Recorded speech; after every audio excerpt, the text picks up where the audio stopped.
जगत्सृजेत् सृष्टिर्नाम ब्रह्मरूपे सच्चिदानन्दवस्तुनि अब्धौफेनादिवत् सर्वनामरूपप्रसारणा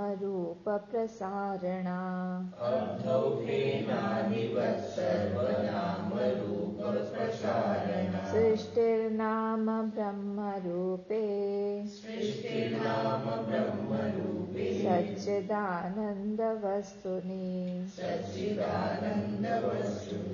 अब्धौफेनादिवत् सर्वनामरूपप्रसारणा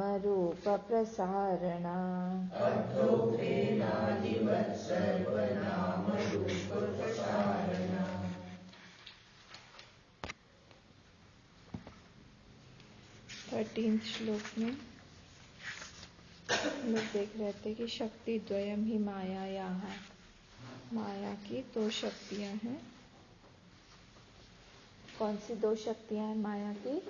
विक्षेप शक्ति, आवरण शक्ति। विक्षेप शक्ति क्या करती है? प्रोजेक्ट करती है। क्षिप धातु है उसमें। विक्षेप शक्ति में क्षिप धातु है। ये शायद 4th कंजुगेशन में आया है।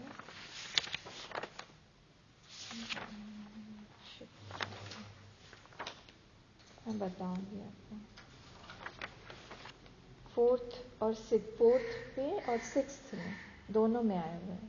4P और 6U क्षिप धातु है। क्षिप मतलब फेंकना, प्रोजेक्ट करके फेंकना, प्रक्षेपण। तो फेंकती है, प्रोजेक्ट कर रही है, नाना तरह से चीजें प्रोजेक्ट कर रही है। और आवरण शक्ति, आवरण शक्ति मतलब वेलिंग, हमको दिखाई नहीं देता कि किस चीज पर वो उसने पूरा थ्रो किया हुआ है। जैसे वो आप लोगों ने देखा हो ना, लाइट का इफेक्ट, क्या बोलते हैं उसको? Light and music show, light and sound show, वो सब। तो कोई वॉल होता है या कोई बेस चाहिए, वहां पे वो पूरा अलग अलग तरह से वही लाइट हमको, आजकल तो क्या नया नया राधा कृष्ण नाच रहे हैं, ये सब पे दिखाते हैं पानी के ऊपर, फाउंटेन के वहां पे। ये सब क्या है? मतलब एक कुछ भी नहीं, वो थ्रो कर रहा है लाइट, अलग अलग नेम्स एंड फॉर्म्स और शेप्स फॉर्म कर रहा है, कलर्स फॉर्म कर रहा है। किस चीज पे? किसी और चीज पे जो कि उसके अलावा है।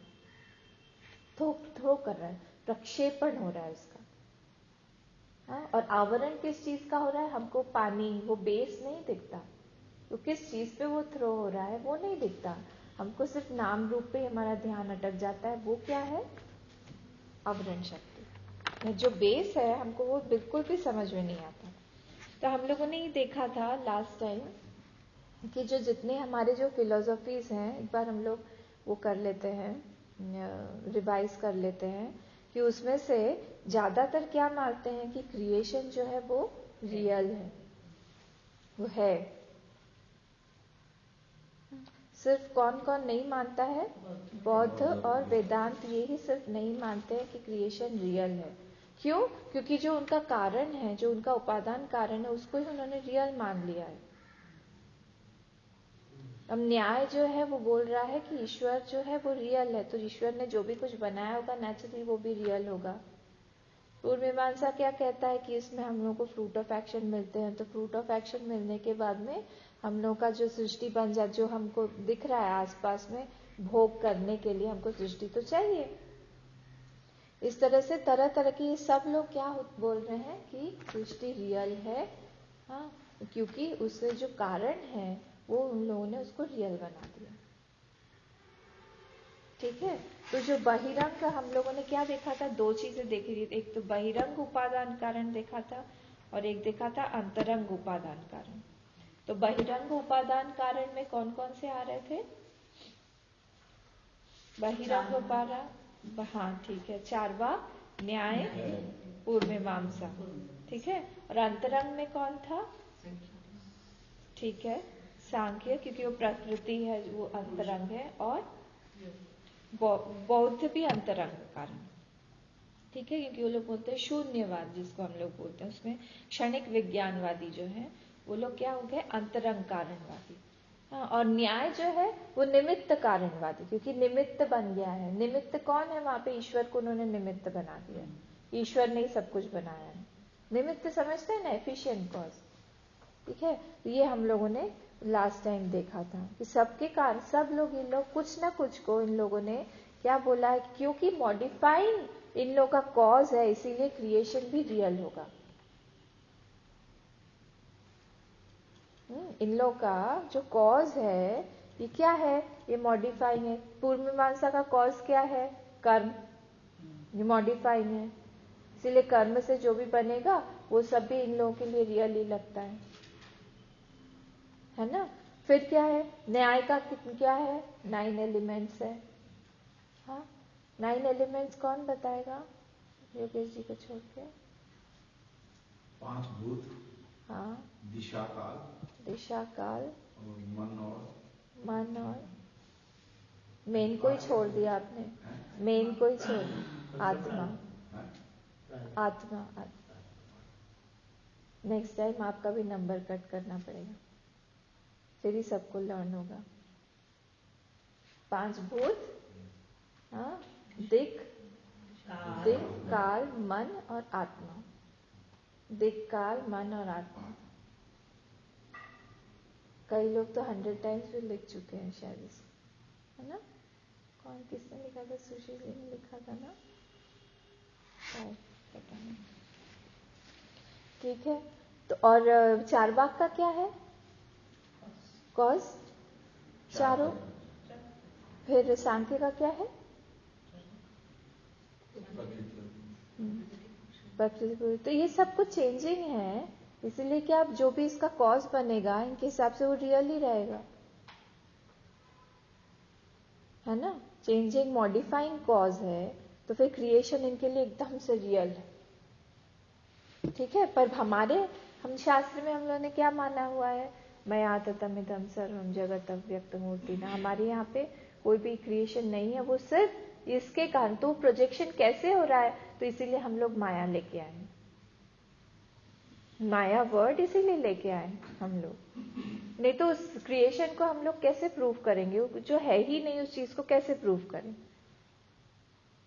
वो जो लाइट एंड साउंड इफेक्ट हो रहा है, शो हो रहा है, वहां पे हम लोग उसको रियलिटी कैसे बोले? कुछ तो है जिसने उसको प्रोजेक्ट किया है, उस प्रोजेक्टर ने प्रोजेक्ट किया है, तो उस प्रोजेक्टर को ही यहाँ पे हम लोगों ने माया नाम दे दिया। कोई एक शक्ति है, वही शक्ति जो है वो प्रक्षेपण कर रही है और आवरण कर रही है, पर वो भी शक्ति जो है वो क्या है? वो शक्ति उस ब्रह्म से अलग नहीं है। हम लोग ज्यादा अच्छे से समझ पाएंगे माया को अगर हम लोग उसका डेफिनेशन त्रिगुणात्मिका माया समझे। तो त्रिगुणात्मिका माया से आप लोग क्या समझते हैं बताइए तो? नहीं समझते क्या है? 3 गुण होते हैं तो ठीक है।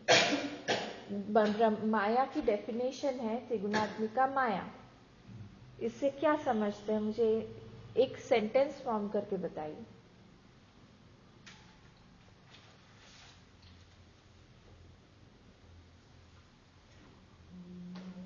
ब्रह्माश्रिता माया, त्रिगुणात्मिका माया हम लोग बोलते हैं ना। तो ये जो डेफिनेशन है त्रिगुणात्मिका माया, हाँ, इससे आप लोग क्या समझते हैं? 3 गुण है, इसका अंदर ही है माया।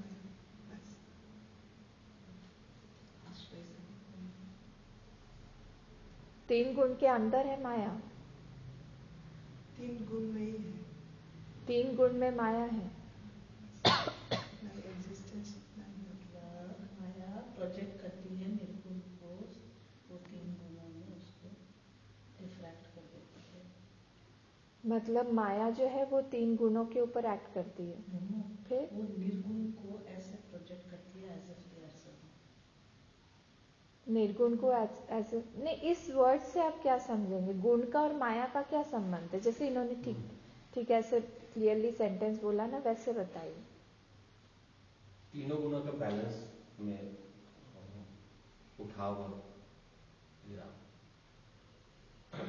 माया मतलब आपका कहना है कि माया जो है वो तीनों गुणों को उठाव या चढ़ाव करके वो प्रोजेक्शन करती है। जैसे कहते हैं अगर बैलेंस में हो तो कोई प्रोजेक्शन नहीं होती है, अगर वो उसमें डिस्टर्बेंस आती तो तीनों गुण। मतलब आपका ऐसा कहना है कि जब वो लोग साम्यावस्था में रहते हैं तब कोई भी माया नहीं है। सही बोल रहे हैं? हाँ,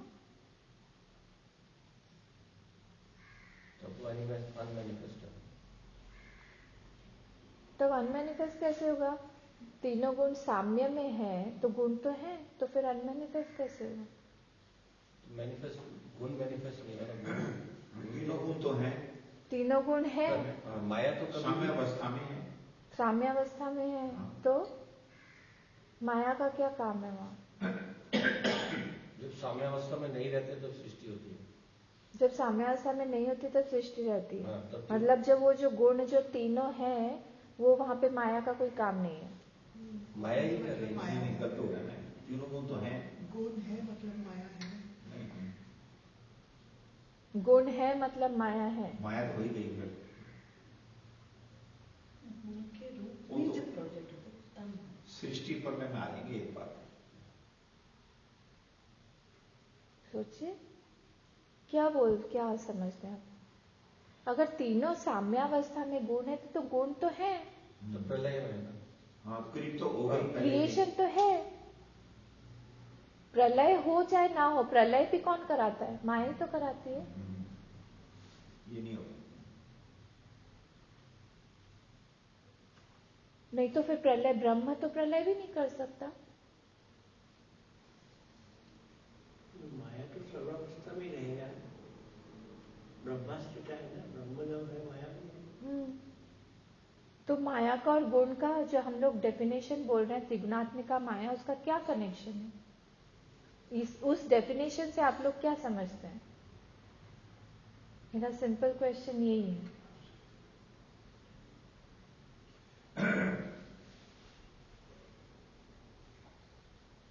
माया तीनों गुणों के द्वारा जगत को प्रोजेक्ट करती है।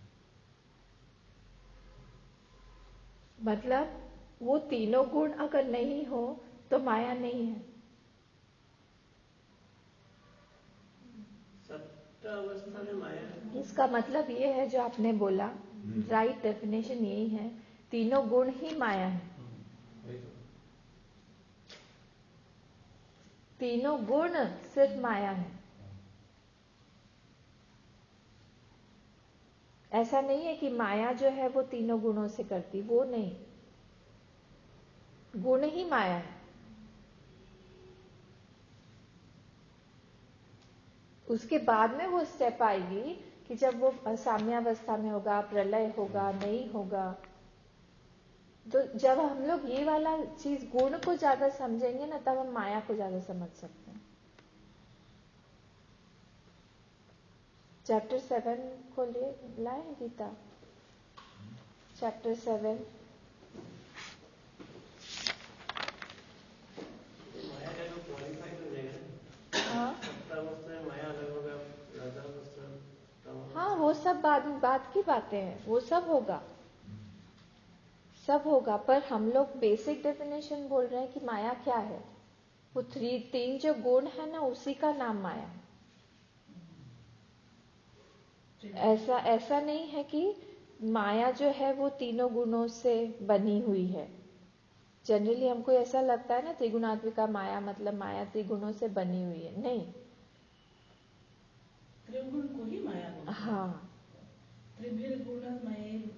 हाँ, क्या है वो? त्रिभिर्गुणमय भावे ही ए भी सर्वमिदं जगत। तो देखिए यहाँ पे बोल दिया भगवान श्री कृष्ण ने, त्रिभिर्गुणमय भावे ही ए भी सर्वमिदं जगत। ये पूरा जगत जो है ये तीनों गुण ही है। फिर क्या नेक्स्ट लाइन? मोहितम ना भी जानाति।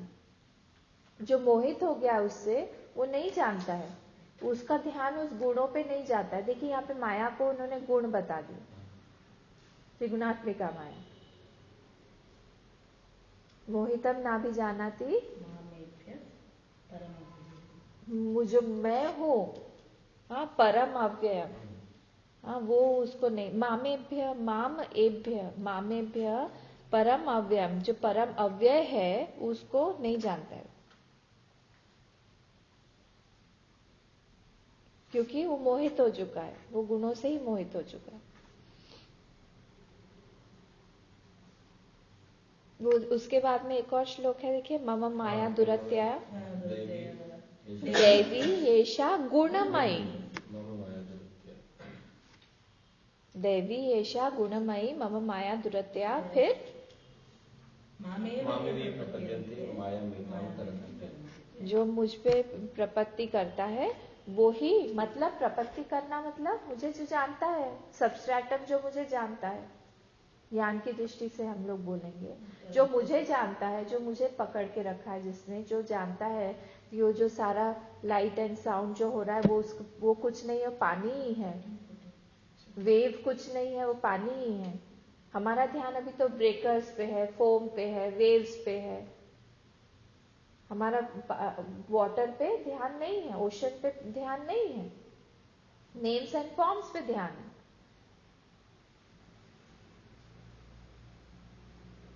तो मम माया दुरत्या, वहां पे भी मम माया बोल दिया है ना। वो पोजेशन कैसा पोजेशन है, वो ऐसा नहीं है कि कोई हस्बैंड अपने वाइफ को पोजेस कर रहा हो। हमको जनरली जब भी भगवान ऐसे पोजेस करते हैं ना, मतलब बोलते हैं मम, तो ऐसे लगता है वो मेरा है। तो हम लोग की जैसी थॉट्स होते हैं, जैसे हम लोग के विचार होते हैं, हम लोग को लगता है भगवान भी उसी तरह से सोच रहे होंगे। वहां पे मम का मतलब है अविनाभाव। कौन बताएगा अविनाभाव मतलब क्या होता है? मैंने बताया था अविनाभाव।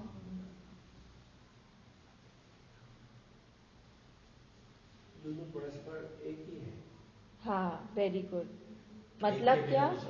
हाँ, मतलब एक को अगर हमने निकाल दिया तो उसका एग्जिस्टेंस नहीं रहेगा। हाँ, एग्जाम्पल दीजिए। नहीं, वो तो गुण का हो गया। नहीं, वहां पे उपादान कारण से होता है। हस्बैंड के बिना मिट्टी और नहीं जी, नहीं, मटका और मिट्टी। हाँ, कपड़ा और धागा, धागा निकाल दिया तो कपड़ा रहा क्या? इसमें से लकड़ी निकाल दी तो डेस्क रहा क्या? वेव में से पानी निकाल दिया, रहा क्या? ऑर्नामेंट में से गोल्ड निकाल दिया, ऑर्नामेंट रहा क्या? तो गोल्ड का, ऑर्नामेंट का गोल्ड के साथ में अविनाभाव है, मड का पॉट के साथ में अविनाभाव है।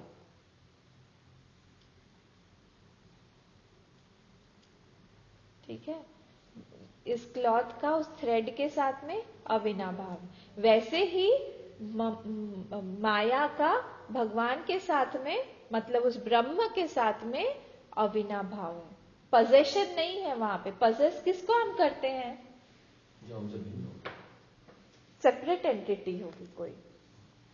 हस्बैंड ने वाइफ को पोजेस किया, हस्बैंड एक अलग अपने आप में एंटिटी है, वाइफ एक अलग अपने आप में एंटिटी है।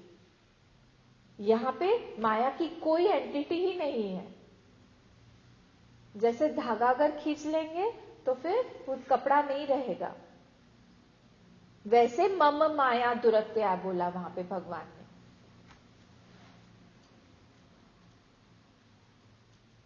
इसीलिए मैं बोलती हूं रास में वही चीज हम लोग को देखनी चाहिए जो हम लोग डिस्कस कर रहे थे ना देवी ग्रुप में, जो जिस चीज को क्या बोलेंगे हम लोग, खराब करके देखने को क्या बोलते हैं? परवर्टेड।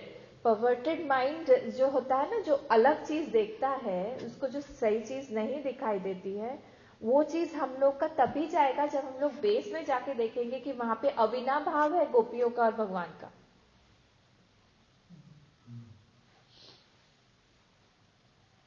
तभी समझ पाएंगे। जब तक हम लोग वेदांत नहीं समझेंगे, हम लोग भागवत नहीं समझ पाएंगे, एक भी लीला नहीं समझ पाएंगे, राम जी और सीता जी की लीला नहीं समझ पाएंगे। तब तक यही आक्षेप करते रहेंगे कि राम जी ने सीता जी को दूर कर दिया, भेज दिया, उनकी अग्नि परीक्षा ली। उनका अविनाभाव है एक दूसरे के साथ में, हमारे आपके जैसे नहीं है वो।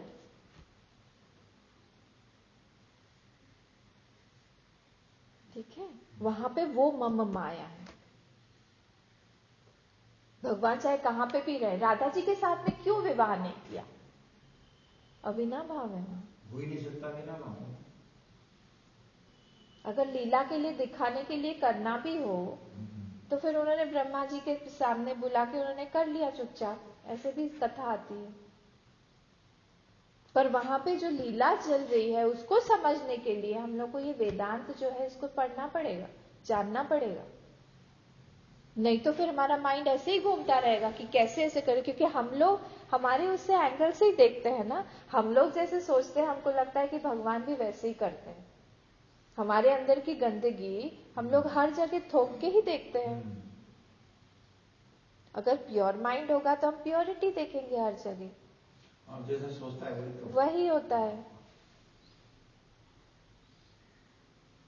तो इसीलिए यहाँ पे क्या बोला, मम माया दुरत्या, मतलब वो अविनाभाव है माया के साथ में।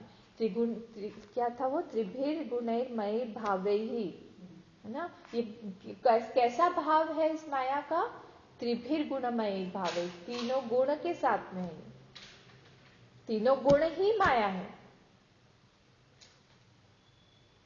तो जहां पे भी गुण आ जाएगा ना वहीं पे माया शुरू होगी, माया है। गुण बोलने से क्या वृत्ति आती है?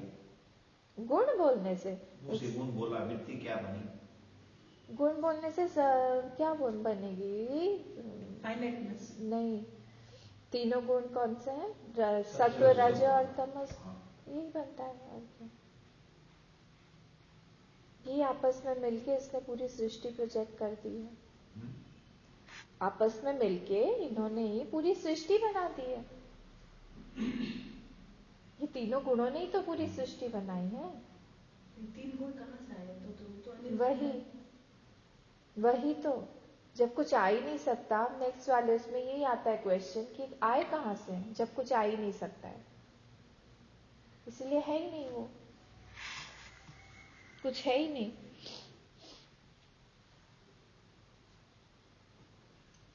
कुछ है ही नहीं, लेकिन हमको तो उसी का फल भोग रहा हूँ।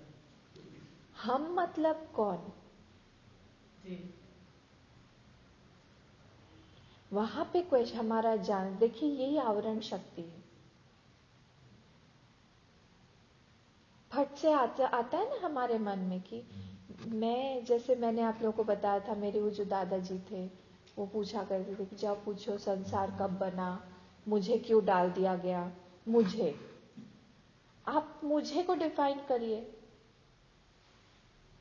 अब मैं तो उससे बहुत छोटी थी, अभी मुझे ये क्वेश्चन आता है। अब मुझे को मतलब मुझे को आप बॉडी बोल रहे हैं, किस चीज को फेंका गया संसार में? हम लोग तो तब वो पूरा तंडुलम विविच्यात कर देते हैं ना। हम लोग विविच्यात अलग अलग सेपरेट करते हैं, तो हम लोग ये देखते हैं मुझे तो इस संसार में डाला नहीं जा सकता, क्योंकि मैंने तो अपने आप को प्रूव कर लिया है। नो देती नास्तमेतेशा न वृद्धि याति न क्षय। मेरे अंदर तो कोई वृद्धि भी नहीं हो सकती, मतलब मैं बन भी नहीं सकता, बिगड़ भी नहीं सकता। न मेरा उदेति जन्म हो सकता है, न अस्ति में तेषा, न मेरा अस्थि मृत्यु हो सकती है। तो फिर मुझे डाल दिया संसार में, या मैं भोग रहा हूं इस संसार को, तो ये मैं कौन हूं? ये बार बार हमको थॉट जाना चाहिए, ये मैं कौन हूं? क्या वो वाला मैं हूं जो बचपन से लेके अभी तक जो ऊपर नीचे हो रहा हूं? कौन सा मैं की बात कर रहे हैं? पर मैं जो अलग हूं, अगर मैं बचपन से लेके अभी तक में जो संसार में हूं, भोग रहा हूं, मुझे सब कुछ अगर याद है, हाँ, उसका मतलब है मैं तो चेंज हुआ ही नहीं हूं।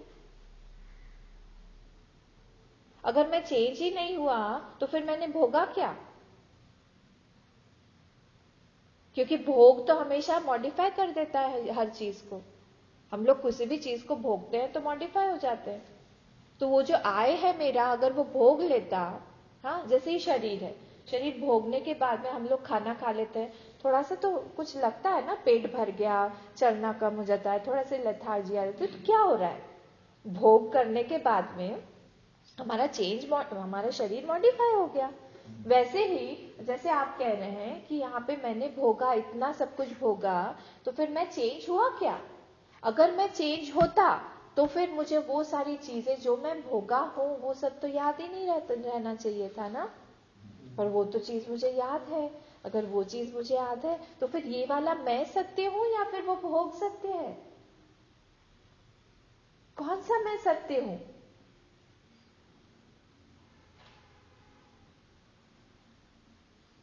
इसका मतलब है मेरी डेफिनेशन जो है मेरी आय की, जो मैं अपने आप को मैं मानता हूं, वही ठीक नहीं है। अभी तक बॉडी में अटकी हुई है, माइंड में अटकी हुई है, हमारे अलग अलग नोशंस है, हमारी अलग अलग पर्सनालिटीज 5-5 तरह की हैं, हमारी 3 अवस्थाएं हैं। यहाँ पे तो 5 अवस्थाएं बोल दी हैं।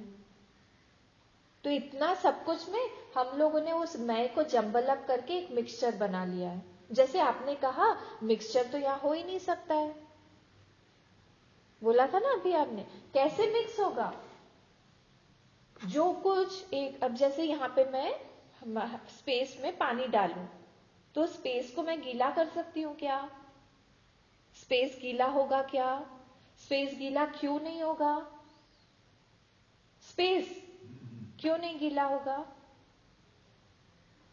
होल्ड नहीं कर सकते। क्यों होल्ड नहीं कर सकता? उसमें वो गुण नहीं है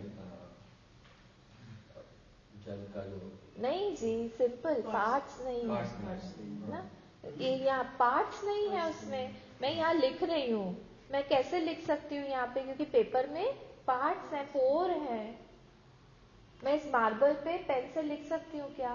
नहीं, क्योंकि ये सोक नहीं करेगा इंक, इसमें पोर नहीं है ना। वैसे ही किसी चीज में अगर पार्ट्स होते हैं वो चीज चेंज होती है, पर क्योंकि यहाँ पे कोई पार्ट नहीं है इसका स्पेस का, इसलिए वो चेंज नहीं होगा। तो अगर स्पेस ही चेंज नहीं होगा तो स्पेस का जो कारण है, जो आत्मा है, जो मैं हूं, एतस्मात् वा तस्मात् वा एतस्मात् आकाश संभूतः, इस आय से ही, उस ब्रह्म से ही क्या बोला था मैंने, तस्मात् वा एतस्मात्, तस्मात् वा एतस्मात्, आकाश संभूता, वो आकाश आया, वो स्पेस आया, तो स्पेस भी मुझसे आया है। तो अगर स्पेस ही नहीं चेंज हो रहा है, मॉडिफाई नहीं हो रहा है, तो वो जो आय है जिसको मैं बोल रहा हूं, मैं वो कैसे चेंज हो सकता है? पर क्योंकि मैंने अपने आप को जंबल अप कर लिया है चीजों में, वो क्या हो गया, अध्यास के कारण मुझे दिख रहा है कि मैं ही ये शरीर हूं। अगर मैं जैसे ही आपको बोलूंगी आप कौन है, तो आप अपना नाम बताएंगे, क्या आप वो नाम है? नहीं, आप अपनी दूसरी आइडेंटिटी बताएंगे, अपना क्वालिफिकेशन बताएंगे, है ना। वो मैं नहीं हूं, मैं उसको सबको छोड़ के जो हूं वो अनचेंजिंग हूं। और वो जो आय है वो कभी भी इन सब चीजों में माया से वो परिमोहित आत्मा नहीं है।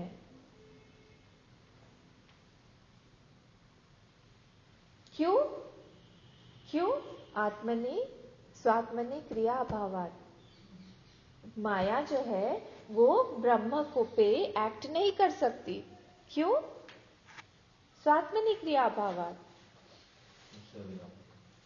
अपने वो उसकी आत्मा है, इसीलिए अपनी आत्मा पे ही कोई चीज काम नहीं कर सकता। ये अग्नि जो जल रही है, ये इस अग्नि को ही जला सकती है क्या? वो टॉर्च वाली बैटरी वाली एग्जांपल ले लीजिए। टॉर्च जो है वो अपनी बैटरी को इल्यूमिनेट कर सकता है क्या? या टॉर्च जो है अपना ही बॉडी को देख सकता है क्या? वो अंधेरे में ही रहता है। वैसे ही ये आत्मा जो माया है, ये क्या करती है, ये 2 तरह से काम कर रही है, आवरण और प्रक्षेपण। तो विक्षेप शक्ति देती है, विक्षेप से उसने सारा कुछ बना दिया है। हमको लगता है मैं भोग रहा हूं, हमको लगता है मैं जीवन जन्म मृत्यु में जा रहा हूं। ये जो टेक्स्ट है हमारे सारे, हमारे शास्त्र है, गीता है, सब कुछ है, ये यही बताने की कोशिश कर रहे हैं कि तुम अपने आप को ये वाला आने जाने वाला ना, जन्म मृत्यु वाला, सोने जागने वाला, खाने पीने वाला, सुखी दुखी होने वाला, मान अपमान फील करने वाला मत मानो, वासना वाला मत मानो। सारे लेयर्स ले लिए। इस चीज से तुम अपने आप को अलग करके देखो। ये माया अलग है, तुम अलग हो।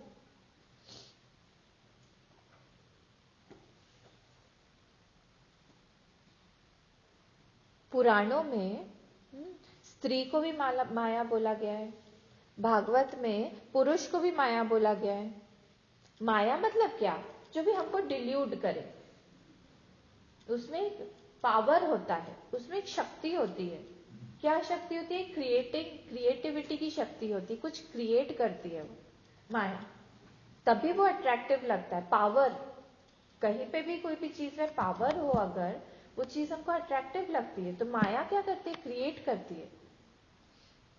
स्त्री को माया के साथ में कंपेयर किया गया। स्त्री में क्या है? सृजनात्मक शक्ति है, वो क्रिएट कर सकती है ना? इसीलिए वहां माया बोला है उसको। वैसे ही माया डिल्यूटिंग भी है, तो इसीलिए भागवत में आया है। भागवत में कपिल जी अपनी माँ को जब बता रहे थे, देवहूति को जब सांख्य का उपदेश दे रहे थे, उस समय उन्होंने पुरुष को, क्योंकि वहां पे स्त्री को उपदेश दे रहे थे ना, तो स्त्री के लिए पुरुष, पुरुष के लिए स्त्री, ये दोनों डिल्यूटिंग है। आवरण शक्ति आ जाती है हमारे ऊपर। वैसे ही मनी में भी डिल्यूजन है। ठीक है, तो ये क्या करता है? हम लोगों को एक फॉरगेटफुलनेस की तरफ ले जाता है। हम लोगों को पूरी तरह से हमारा अपना ही ज्ञान नहीं रहता है। मतलब क्रिएशन का भी और डिल्यूजन का भी, ये दोनों शक्तियों से मिलके ये माया बनी हुई। तो सृजनात्मक और मोहनात्मक, ये दोनों शक्तियां इसके पास में। ठीक है, तो कैवल्य उपनिषद में, श्वेताश्वतर उपनिषद में, सब में माया आया है वर्ड। माया शब्द ही लिया गया हमारे उपनिषद। कई बार ऐसे हम लोग आगे अब जैसे भाष्य वगैरह पढ़ेंगे ना, उसमें पूर्व पक्ष ने आके पूछा है कि ये माया वर्ड तो कहाँ, कहीं पे भी हमने दिखा नहीं, ये माया वर्ड क्यों आपने ले लिया? ये तो आपका ही क्रिएटेड है, क्योंकि बाकी लोग माया शब्द को मानते नहीं है ना। तब उन्होंने दिखाया इन चीजों को। श्वेताश्वतर में आया है, कैवल्य उपनिषद में आया है। कैवल्य का बताइए श्लोक, मंत्र। अभी बोला था थोड़ी देर पहले मैं, कैवल्य वाला अभी थोड़ी देर पहले ही बोला था मैंने, जिसमें माया आया है। देखिए ना, देखिए कैवल्य में, गीता में नहीं।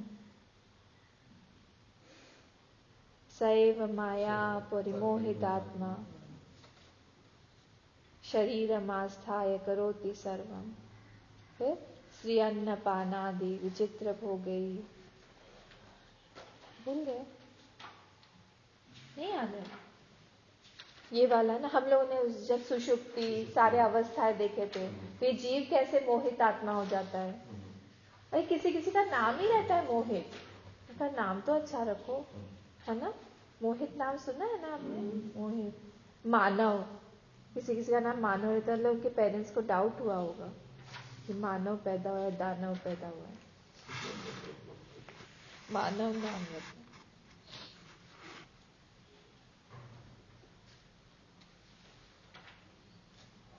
क्या ढूंढ रही हैं आप इतने ध्यान से? छोड़िए, 12वां श्लोक है, 12वां है ना? तो ये जो जीव है, इसका कोई जेंडर नहीं है। जीव का कोई जेंडर है? जीव का कोई जेंडर है? स्त्री है ये, पुरुष है ये, क्या है? कौन सा लिंग है? कोई लिंग नहीं। पर ये जब इस बॉडी के साथ में जैसे इसका आइडेंटिफिकेशन होता है, उस बॉडी का सब कुछ वो ले लेता है, यंग ओल्ड, हाँ सारा सब कुछ इसका ऐसे ही चलता रहता है। ये सारे जो पंचभूत है, ये पंचभूत से पूरी के पूरी तरह से ये शरीर बन गया। कैसा विचित्र है देखिए। और फिर जलाने के बाद में वापस से वो कहाँ चला जाता है, फिर अपने वो जहां से आया था वहीं पे चला जाएगा। बहुत ही विचित्र सा एक है सब कुछ। यहाँ कुछ भी नहीं है यहाँ पे, पर सब कुछ दिख रहा है। थोड़ी देर के लिए ना, 5 मिनट के लिए रोज आप लोगों को इमेजिन करना चाहिए, हम सब लोगों को, सुबह उठ के कि यहाँ कुछ भी नहीं है। ये जो इतना हमने रियल बना रखा है ना सब चीजों को। आप लोग भागवत में एक चतुश्लोकी भागवत, सब लोगों के पास में भागवत तो होगी घर पे, आई होप सो। तो आप लोग चतुश्लोकी भागवत मुझे ढूंढ के निकालिएगा, फर्स्ट कैंटो में ही है। हाँ, उसमें एक श्लोक आता है, ऋते अर्थम यत् प्रतीयेत ना प्रतीयेत चात्मनि। हाँ, उसमें ये वाला श्लोक जो है, उसमें पूरा वेदांत है चतुश्लोकी भागवत में। आप लोग निकाल के मुझे दिखाइएगा कल। भागवत में है, फर्स्ट कैंटो, फर्स्ट उसमें कैंटो क्या बोलते हैं, स्कंद में, प्रथम स्कंद में। उसके टाइटल्स में से जाके ढूंढिएगा, चतुश्लोकी भागवत आपको मिलेगा। कुछ है ही नहीं, पर वो अपीयर हो रहा है ही नहीं, पर इतना सत्य लग रहा है।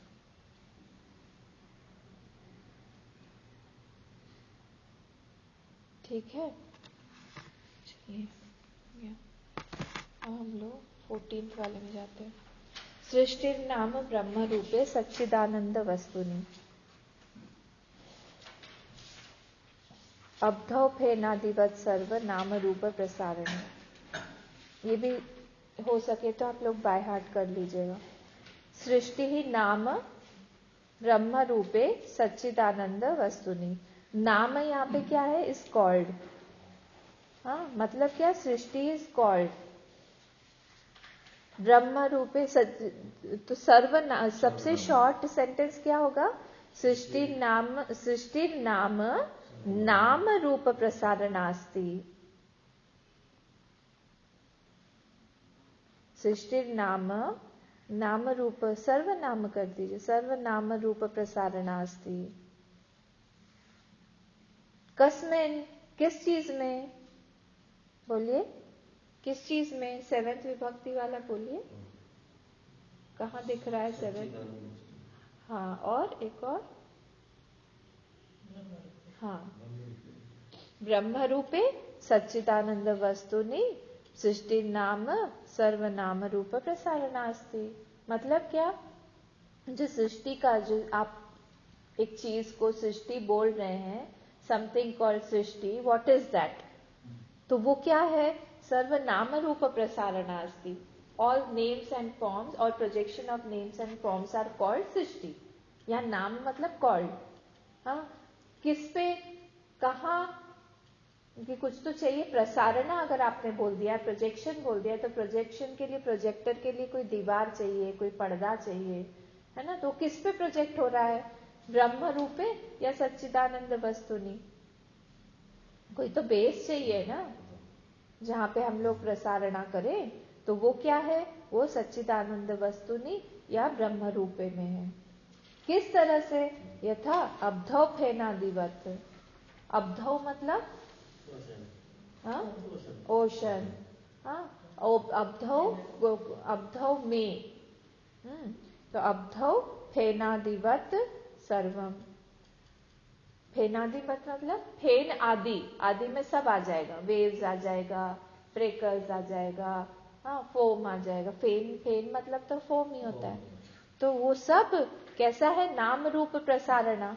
किस चीज का, वो पानी का ही। किस चीज पे है, अब्धौ पे, ओशन पर।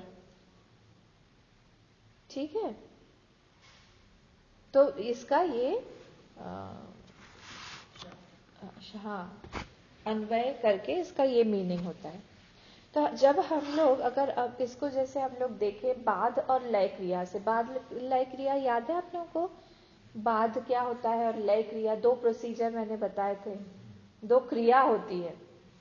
तो एक क्रिया में क्या होता है, एक में होता है हम लोग बाध करते जाए और एक में होता है हम लोग लय करते जाए। तो अगर हम लोग इसमें देखें कि लय क्रिया करें, तो लय क्रिया करने में क्या होगा कि जैसे हम लोग एक गोल्ड देख रहे हैं, गोल्ड का ऑर्नामेंट देख रहे हैं, तो गोल्ड का जो ऑर्नामेंट है वो अगर हम लोग गोल्ड उसका जो वो है ऑर्नामेंट को गोल्ड में डाल दिया, गोल्ड को फिर से अर्थ में डाल दिया, ऐसे कर करके फिर अर्थ को किस में डाला, उसके कॉज में लीन करते गए, लय करते गए। तो ऑर्नामेंट का कॉज क्या है, गोल्ड, गोल्ड का कॉज है अर्थ, अर्थ का कॉज है वाटर, वाटर का कॉज है अग्नि, फायर, फायर का कॉज है एयर, एयर का कॉज है स्पेस, स्पेस का कॉज है माइंड, माइंड में दिखता है ना, माइंड में आ जाइए। हाँ, माइंड का कॉज है, ऐसे कर करके हम लोग क्या कर रहे हैं, माइंड का कॉज हम लोग ले लेते हैं ये ब्रह्म। तो अब जब हम लोग देखते हैं तो जो हम लोगों ने गोल्ड ऑर्नामेंट देखा, ऑर्नामेंट का जो शेप था, हाँ, उस शेप से बड़ा उसका कारण का शेप होगा। ठीक है, गोल्ड का शेप बड़ा होगा, गोल्ड के शेप से बड़ा होगा पृथ्वी का शेप, पृथ्वी के शेप से बड़ा होगा अग्नि के जल का, जल से अग्नि का, अग्नि से वायु का, वायु से आकाश का। शेप की बात कर रही हूं मैं, शेप बड़ा होता जा रहा है। इसका यही मतलब है कि अल्टीमेट जो शेप होगा वो हाँ अनंत शेप भी नहीं होगा, अनंत मत बोलिए, उसका शेप नहीं होगा। अनंत मतलब ही यहाँ पे कोई शेप नहीं है, क्योंकि अगर उसका कोई शेप होगा तो फिर हमको फिर उसका कारण ढूंढना पड़ेगा, क्योंकि shape is always in other bigger shape, so we have to go to another bigger shape, ultimately it goes to shapelessness, नहीं तो फिर उसका भी कारण ढूंढना पड़ेगा। तो फिर इसका मतलब यही है लय, ये इसको बोलते हैं लय क्रिया।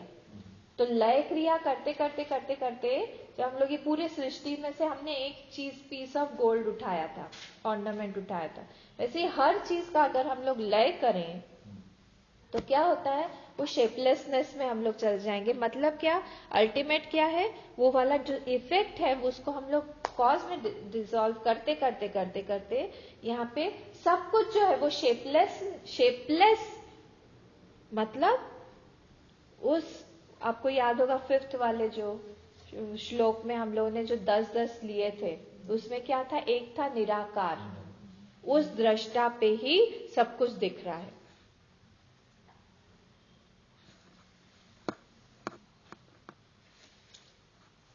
अब बाध क्रिया करिए, कैसे बाध क्रिया करेंगे? बाध क्रिया जब हम लोग करते हैं तो हम लोग देखते हैं कि ये फॉर्म है, फिर क्वेश्चन होगा क्या ये फॉर्म, जो भी फॉर्म आता है, ये फॉर्म तो किसी फॉर्म से ही आता है, क्लियर है? माँ, बच्चा आया, माँ से आया, एक फॉर्म आया, दूसरे फॉर्म से आया, हाँ, सीड आया, ट्री से आया, फ्रूट से आया, मतलब एक शेप दूसरे शेप से आया।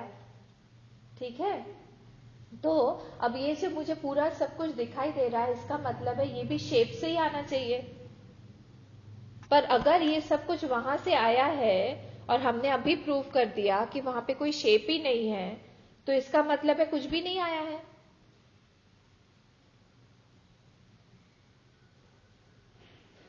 कर दिया बात, इसका मतलब है कुछ भी आया ही नहीं है, हो ही नहीं सकता, पर हमको तो दिख रहा है। इसको बाध क्रिया बोलते हैं। जो कुछ भी बाध क्रिया, पहले वाला लय था, इफेक्ट वो कॉज में डालते गए डॉज, पर इसमें बाद में हम लोग देख रहे हैं कि जो भी देख रहे हैं हम लोग, वो जो फॉर्म दिख रहा है हमको, ये कहां से आया है, ये किसी दूसरे फॉर्म से आया हुआ होगा। अगर ये दूसरे किसी फॉर्म से आया हुआ है, वो फॉर्म क्या है?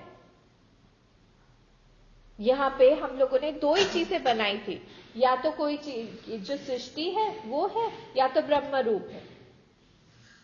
हाँ, मतलब क्या, या तो कोई जड़ है या चेतन है। उस चेतन के वो 10 पॉइंट्स याद रखिएगा। हाँ, अब यहाँ पे सृष्टि को हमने जड़ रूप में दे दिया, विद शेप ले लिया, एनीथिंग विद शेप इज जड़, या दृश्यम तत् जड़म। तो फिर अगर वो चीज आ रही है तो वो चीज अपने से किसी दूसरे चीज से ही आई हुई होगी। बच्चा बच्चे से ही नहीं निकल सकता, उसके लिए मां चाहिए जो कि सेपरेट एंटिटी है बच्चे से। तो वैसे ही यहाँ पे अगर हमने दो कैटेगरी बनाई, एक जड़ का एक चेतन का, तो फिर हमने देखा ये जो जड़ है वो चेतन से ही आना चाहिए। अगर वो जड़ जो है वो चेतन से आना चाहिए, तो फिर इसका मतलब है वो जो चेतन है, हाँ, वो मॉडिफाइंग हो जाएगा अगर बाहर आएगा तो। ये कैसे आया?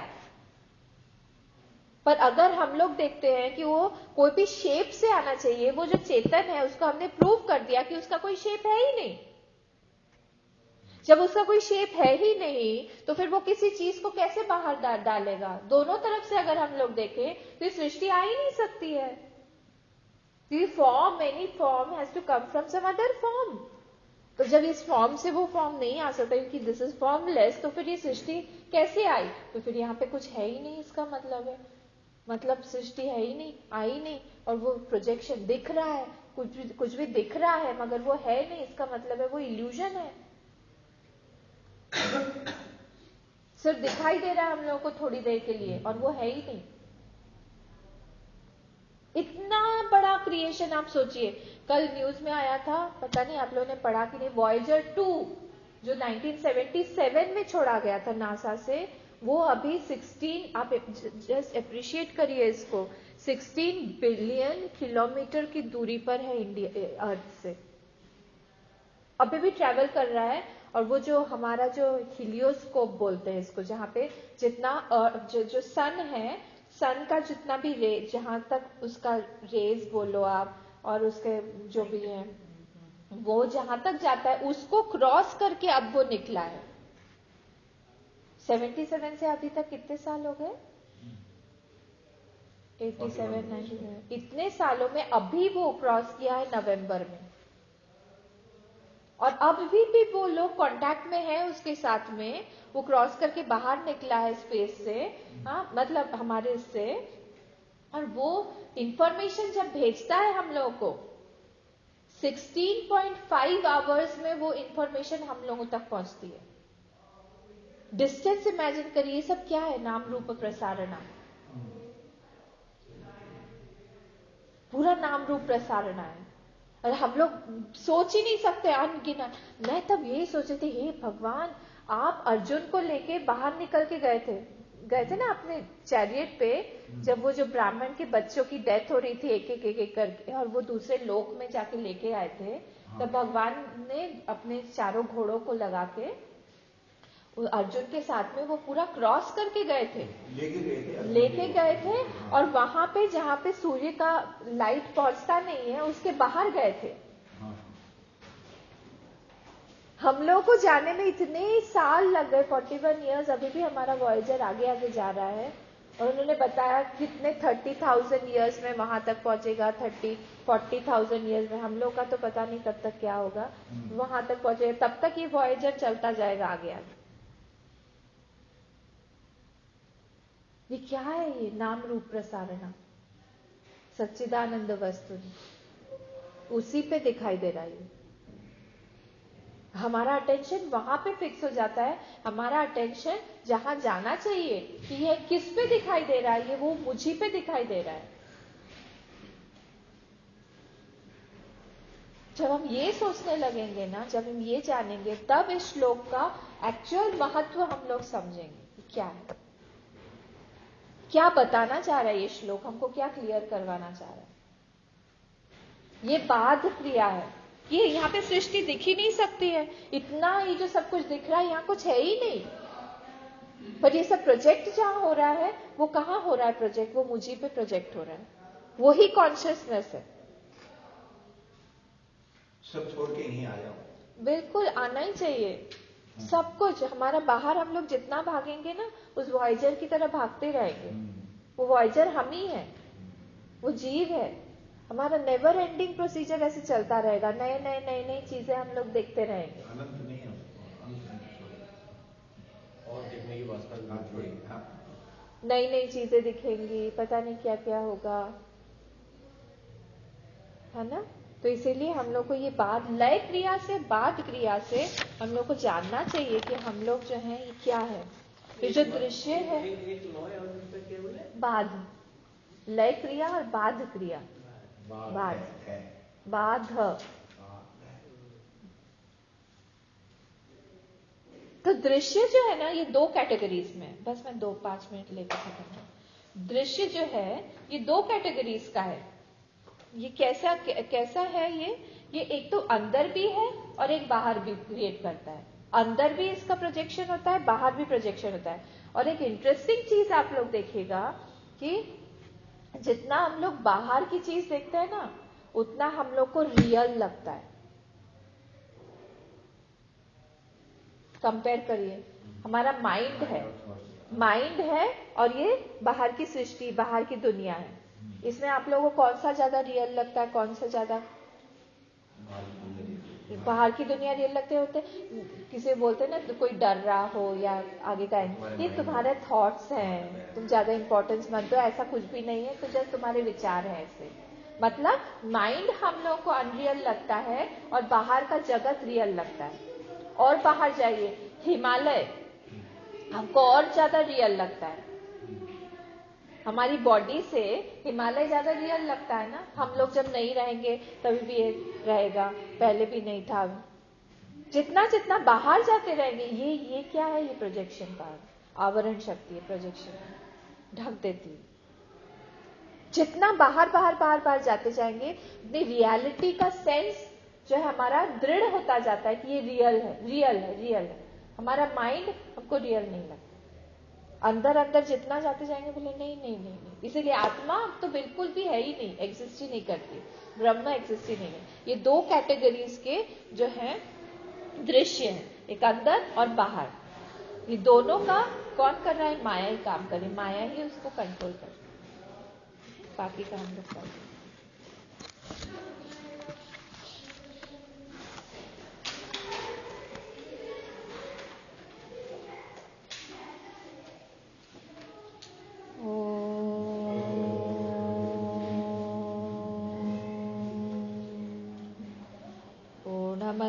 पूर्णमिदं पूर्णात् पूर्णमुदच्यते पूर्णस्य पूर्णमादाय पूर्णमेवावशिष्यते। ओम शांति शांति शांति। हरि ओम। श्री गुरुभ्यो नमः। हरि